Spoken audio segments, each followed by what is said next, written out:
فأمسكوهن بمعروف أو سرحوهن بمعروف ولا تمسكوهن ضرارا لتعتدوا ومن يفعل ذلك فقد أظلم نفسه ولا تتخذوا آيات الله هزوا واذكروا نعمة الله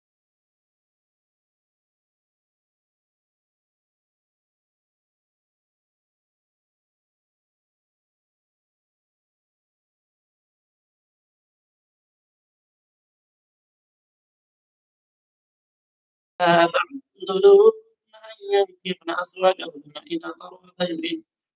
تراضوا بينهم بالمعروف ذلك يوعد به من كان منكم يؤمن بالله واليوم الآخر ذلكم أزكى لكم وأطهر والله يعلم وأنتم لا تعلمون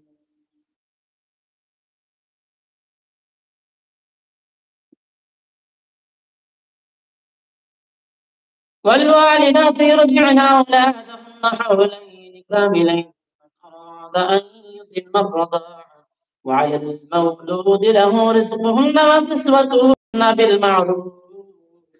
لا تكل نفس إلا وسعها لا تضار والدة بولدها ولا مولود له بولده وعلى الوارث مثل ذلك فإن أراد فصالا عن تراض منهما وتشاور فلا جناح عليهما وإن أردتم أن تسترضعوا أولادكم فلا جناح عليكم إذا سلمتم ما آتيتم بالمعروف واتقوا الله واعلموا أن الله بما تعملون بصير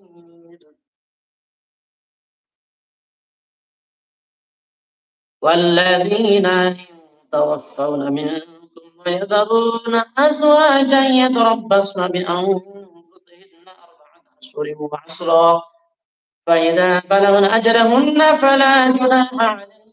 فيما فعلن في أنفسهن بالمعروف الله بما تعملون خبير ولا جناح عليكم فيما عرضتم به من خدمة النساء أو أكننتم في أنفسكم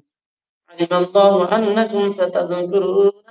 ولكن لا تواعدوهن سرا إلا أن تقولوا قولا معروفا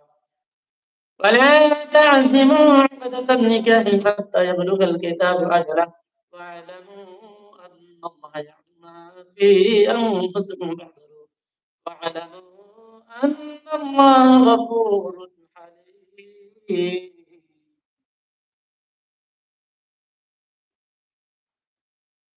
لا جناح عليكم إن طلقتم النساء ما لم تمسوهن أو تفرضوا لهن فريضة ومتعوهن على الموسم قدره على المقتر قدره متاعا بالمعروف حقا على المحسنين إن طلقتموهن من قبل أن تمسوهن وقد فرضتم لهن فريضة فنصف ما فرضتم إلا أن يعفون أو يعفو الذي بيده عقدة النكاح وأن تعفوا أقرب للتقوى ولا تنسوا الفضل بينكم إن الله بما تعملون بصير حافظوا على الصلوات والصلاة الوسطى وقوموا لله قانتين فإن خفتم فرجالا أو ركبانا فإذا أمنتم فاذكروا الله كما علمكم ما لم تكونوا تعلمون والذين يتوفون منكم ويذرون أزواجا وصية لأزواجهم متاعا إلى الحول غير إخراج فإن خرجن فلا جناح عليكم فيما فعلن في أنفسهن بالمعروف الله عزيز حكيم وللمطلقات متاع بالمعروف حقا على المتقين كذلك يبين الله لكم آياته لعلكم